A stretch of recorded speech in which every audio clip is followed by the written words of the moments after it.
अस्सलामुअलैकुम, मेरा नाम है श्वेता। अस्सलामुअलैकुम, मेरा नाम है इंद्र और आप सबका स्वागत है हमारे चैनल में। अभी हम वीडियो करने आ रहे हैं। वीडियो का नाम है कुरान के ये 9 बातें विज्ञान ने खुद साबित की है। चलिए देखते हैं। कुरान की हैरान कर देने वाली 9 बातें। जब से इस पृथ्वी पर इंसानियत की सुबह हुई है, हम इस पृथ्वी पर अपने वजूद की तलाश कर रहे हैं और इस कोशिश में हम विज्ञान, धर्म और पवित्र ग्रंथों की तरफ देखते हैं। कुरान इस्लाम धर्म के अनुयायियों की सबसे बड़ी किताब है। आज की इस वीडियो में हम आपको कुरान के कुछ ऐसे ही रहस्य बताने जा रहे हैं जो आपको हिला के रख देंगे। स्वागत है आप सभी का the mystical and YouTube channel पर एक बार फिर से।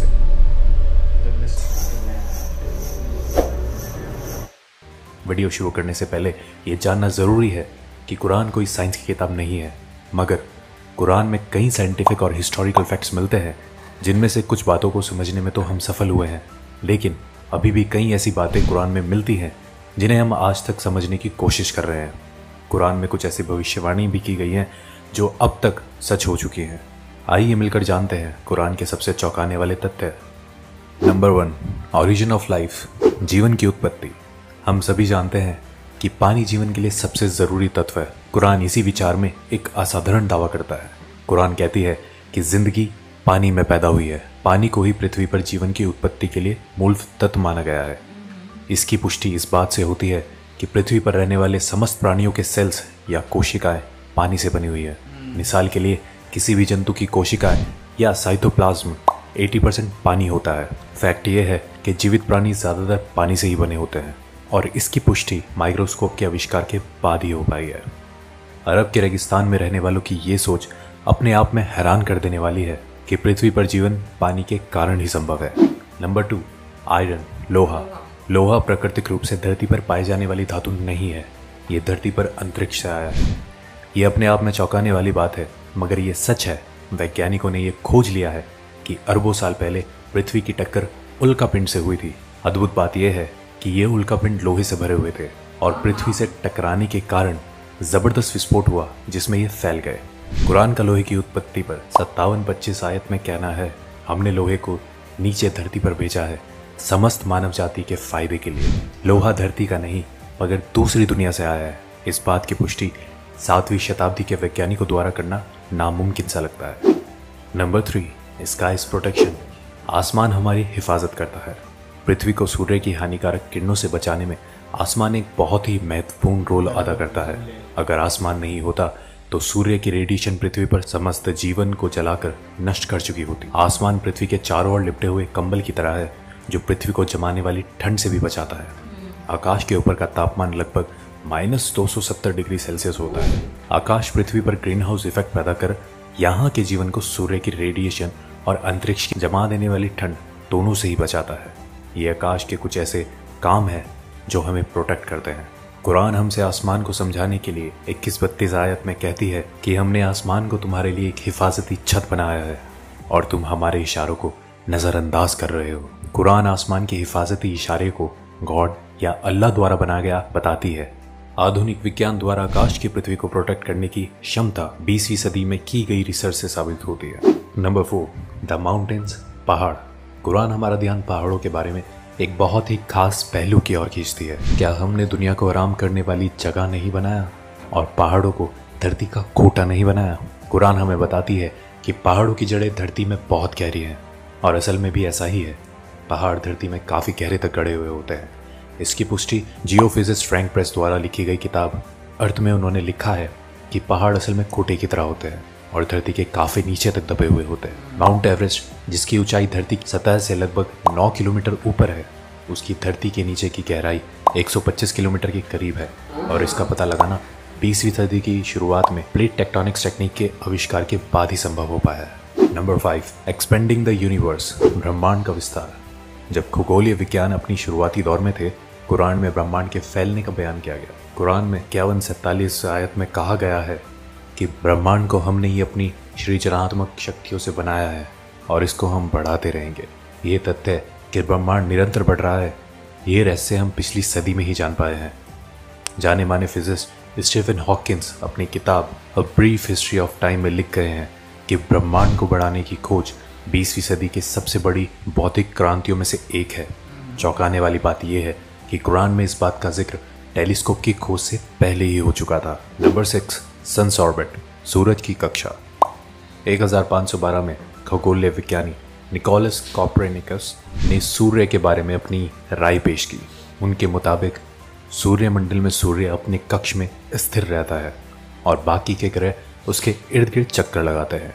ये नज़रिया कि सूर्य स्थिर है 20वीं सदी तक तमाम खगोल वैज्ञानिकों में कायम था, लेकिन अब ये स्पष्ट रूप से एक वैज्ञानिक तथ्य है कि सूर्य स्थिर नहीं है, बल्कि वो हमारे मिल्की वे गैलेक्सी में मध्य में घूमता रहता है। कुरान में इस बात का जिक्र 21-33 आयत में आता है। वो जिसने रात दिन चांद सूरज बनाए वो अल्लाह ही है, और ये चांद सितारे सब अपने ही कक्ष में तैरते रहते हैं। 2 दशकों पहले तक कुरान को खगोल वैज्ञानिकों द्वारा गलत समझा जा रहा होता, लेकिन अब हम जानते हैं सूर्य से संबंधित कुरान का ये दावा आज का विज्ञान एकदम सच साबित करता है। नंबर 7, द ओशियन, समुद्र। कुरान 24-40 आयत में कल्पना का आधार बनाकर गहरी बातों को हम तक पहुंचाना चाहती है। इसमें लिखा है, गहरे समुद्र के अंधेरे जो लहरों से घिरे हुए हैं, लहरों के नीचे हैं, उसके ऊपर बादल हो और उसके ऊपर फिर अंधेरा हो, एक के ऊपर एक छाए हुए हो, इतने अंधेरे कि अपने हाथ भी आपको दिखाई ना दे, और जिसको अल्लाह रोशनी ना दे उसको कहीं भी रोशनी नहीं मिल सकती। आमतौर पर यह समझा जाता है कि लहरें समुद्र के ऊपरी सतह पर चलती हैं। हालांकि समुद्री वैज्ञानिक इस बात की पुष्टि कर चुके हैं कि लहरें केवल समुद्र के ऊपरी सतह पर ही नहीं बल्कि नीचे भी होती हैं। ये लहरें इंसानों को दिखाई नहीं देती, इनको सिर्फ कुछ खास यंत्रों के द्वारा ही पता लगाया जा सकता है। कुरान समुद्र की गहराइयों के अंधेरों के ऊपर चलने वाली लहरें और उसके ऊपर चलने वाली लहरें और उसके ऊपर बादलों के बारे में हमें बताती है। कुरान की ये बात सिर्फ इसलिए काबिल तारीफ नहीं है कि वो समुद्र की अंदरूनी लहरों के बारे में बात करती है, बल्कि इसलिए भी है कि ये समुद्र की गहराइयों के अंधेरों को भी बयां करती है। आज के टाइम में भी इंसान बिना ब्रीथिंग इक्विपमेंट यूज़ किए केवल 70 मीटर गहराइयों तक ही जा सकता है। वहाँ तक कुछ रोशनी ज़रूर होती है, मगर हम 1000 मीटर की बात करते हैं तो वहाँ घनघोर अंधेरा रहता है। कुछ 1400 साल पहले ये सब पता लगाना कैसे मुमकिन हुआ, ये अपने आप में रहस्य है। नंबर 8, लाइंग एंड मूवमेंट्स, झूठ और हमारी हरकतें। अबू जहील नाम का एक बहुत ही अत्याचारी निर्दयी शासक पैगंबर मोहम्मद के समय में हुआ था। अल्लाह ने कुरान में उसको चेतावनी देने के लिए 96, 15 और 16 की आयत में फरमाया है कि इस बात में कोई शक नहीं, अगर ये बाज ना आया तो हम उसके मत्थे को पकड़कर घसीटेंगे, ऐसा मत्था जो झूठा और पापी है। अल्लाह ने कुरान में उस शख्स को झूठा नहीं कहा, बल्कि उसके मत्थे को, जो कि दिमाग का अगला हिस्सा है, उसको झूठा और गुनहगार कहा है। यह आयत 2 वजह से बहुत खास है। पहली ये कि हमारे दिमाग के सामने वाला हिस्सा हमारी सोची समझी हरकतों का जिम्मेदार होता है। इसे फ्रंटल लोब के नाम से भी जाना जाता है। दूसरा ये फ्रंटल लोब ही दिमाग के झूठ बोलने वाले काम को कंट्रोल करता है। आज के दौर में की गई कई रिसर्चों में ये पाया गया है कि दिमाग के आगे वाला हिस्सा ही हमारी हरकतों और झूठ बोलने के लिए जिम्मेदार होता है। फ्रंटल लोब के ये फंक्शन 20वीं सदी में तमाम मेडिकल इक्विपमेंट्स आने के बाद ही हमें पता चले हैं, जबकि कुरान इस तरफ इशारे कब का कर चुका है। नंबर 9, पेन रिसेप्टर्स, दर्द को महसूस करने वाले टिश्यूज़। काफ़ी लंबे समय तक यही समझा जाता रहा है कि महसूस करना और दर्द का अंदाज़ा करने वाले टिश्यूज़ दिमाग में होते हैं। हालांकि ये बाद में खोजा गया कि दर्द को महसूस करने वाले टिश्यूज़ दिमाग में नहीं, हमारी खाल पर ही मौजूद होते हैं, और इनके बिना दर्द को महसूस नहीं किया जा सकता। इससे संबंधित कुरान की 456 आयत को गौर से देखें तो उसमें लिखा है, जिन लोगों ने हमारे खुलासों को झूठ समझा है, हम उन्हें आग में झुलसाएंगे। जब उनकी खाल जल जाएगी, हम उन्हें उसके बदले नई खाल देंगे, ताकि वो दर्द को निरंतर महसूस करते रहें। बेशक अल्लाह सर्वशक्तिमानी भी है और बुद्धिमान भी। कुरान ने इस बात को कई सौ साल पहले ही स्पष्ट कर दिया था कि दर्द को महसूस करने वाले टिश्यूज़ स्किन में ही होते हैं, ना कि दिमाग में। ये खोज हाल ही में जीव विज्ञान में किए जाने वाली कई खोजों में से एक है। तो दोस्तों, ये थी कुरान में पाई जाने वाली कुछ शॉकिंग फैक्ट्स। ऐसे ही इंटरेस्टिंग वीडियो को लेकर हम समय समय पर आते रहते हैं। जुड़े रहे हमारे साथ, सब्सक्राइब करें the mystical and YouTube channel को। आज के लिए इतना ही, अब हमें इजाज़त दीजिए। आपका बहुत बहुत शुक्रिया। ओह माय गॉड, मेरा तो साइंस बड़ा पसंद है। अब जैसे हिसाब से इतना कि काफी फैक्ट्स जो कुरान में ऑलरेडी बताए गए हैं, तो मैं थोड़ा और अचंभित हूँ उसमें कि क्या है, इससे पहले से ही इसमें बताया गया है, ऑलरेडी बोला गया, मतलब ऑलरेडी लिखा हुआ है कुरान में, ऑफ कोर्स आयतों के थ्रू एक्सप्लेन किया गया है ये सब। कितना सरप्राइजिंग है मेरा, कितना मुझे वो चीज भी अच्छी लगी, मतलब हर एक रहस्य, लाइक नंबर 1 जैसे अपना सन, फिर आकाश, फिर आकाश, समुंदर, वही वो अंधेरा, मतलब कितना अंधेरा हर एक हुआ चीज को इतने अच्छे से एक्सप्लेन किया गया है ना इसमें, वो देख के बड़ा अच्छा लगा आपको। बहुत ही मस्त लगा, बहुत ही मस्त। ऐसे वीडियो देखने में बहुत मजा आता है, क्योंकि आजकल की जनरेशन का थोड़ा साइंस के हिसाब से एक्सप्लेन करते हैं तो ही ज्यादा वो एक बोलते हैं ना, एक दिमाग और एक बैठ जाएगा कि ठीक है इससे ये रिलेटेड है, उससे वो रिलेटेड है, बट बहुत अच्छा लगा।